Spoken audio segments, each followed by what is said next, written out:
Tonight, we continue our special report on this year's 2018 benchmarking trip to Lexington, Kentucky. Our own Jabari Pruitt here with us. Jabari, you were on this trip. Yeah. How successful are the businesses there? Well, Lynn, according to one business owner, very, very successful. Now, Dougie Allen, owner of Creaux, says he's grateful for the partnerships he's made with the city, county, and the University of Kentucky, and those same partnerships have paid off. Dougie Allen was born and raised in Lexington, Kentucky. He also played football for the University of Kentucky. And for the past year, he's been the proud owner of Creaux in downtown Lexington. Allen has a year's worth of success stories, thanks to partnerships with the city, county, and the University of Kentucky. I think, whenever you get efficiencies, it makes it a lot easier for everyone else to work within the system to get things done. So, the biggest thing that we see from a business perspective is you're allowed to move a lot more quicker because there's not as many different agencies to go through. So to me, it makes things a lot more efficient. And being efficient for him, Allen says the relationships with the University of Kentucky has helped his business grow as well as the city. The population of the city changes when school's in session. So I think that relationship has helped the city to grow.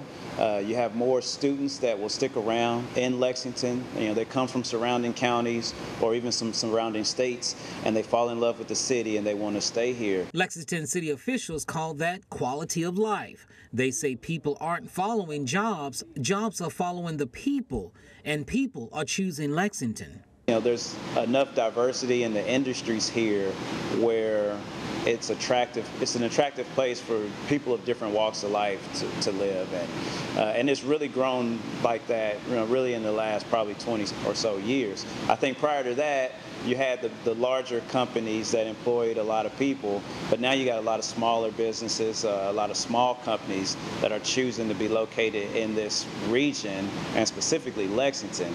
No matter what city you're in, Allen says parking can be an issue, even for downtown Lexington. Yeah, I think people want to come to downtown. The hard thing about downtown is usually parking. No matter what city you're in, people will tend to avoid downtown because there's really no good place to park. And when you have developments, commercial developments that are in the suburbs, usually you have the land where you can have the larger parking lots. So, being able to make parking a little easier encourages more people to be downtown.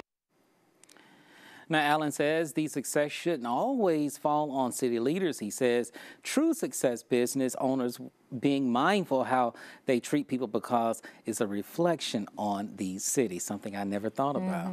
And you were able to visit there when you weren't working. You Right. think the owner's being true to his word, Jabari? Oh, absolutely. I mean, while we were there, he was walking around, he was talking to people, he was just pretty much telling us everything we needed to know about the city and why we should come back. So absolutely. Of course, I visited other businesses as well. I mean, they were all very, very engaging and definitely wanted to come back. And your special series continues tonight. Yes. What's your focus tonight? Well, tonight, of course, this is the second benchmarking trip I've gone on, and it seems like people in Tuscaloosa are wanting to see something happen here in Tuscaloosa. So tonight we'll be talking about tourism and convention centers and how one city leader is fighting to bring a convention center right here to Tuscaloosa. So that's all coming up tonight at 10 o'clock. All right, sounds great. Thanks so much, Jabari. Absolutely.